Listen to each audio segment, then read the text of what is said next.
member na ito? Why na naman? Ano na naman ang ginawa?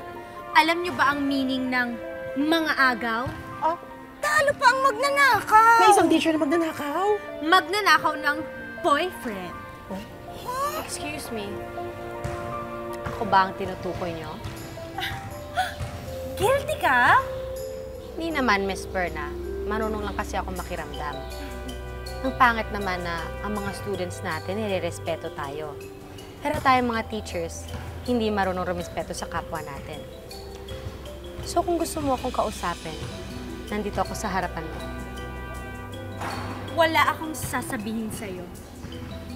If you think na inaagaw ko sa'yo si Ted, nagkakamali ka.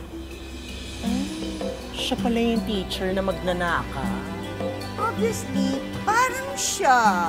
Para sabihin ko sa'yo, wala naman ako interest kay Ted. Hindi ko siya inaagaw sa'yo.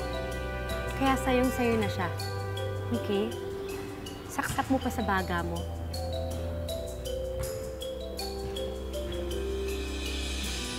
Ang luma. Wale!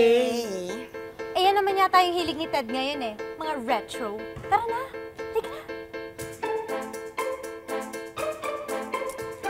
It's a tie!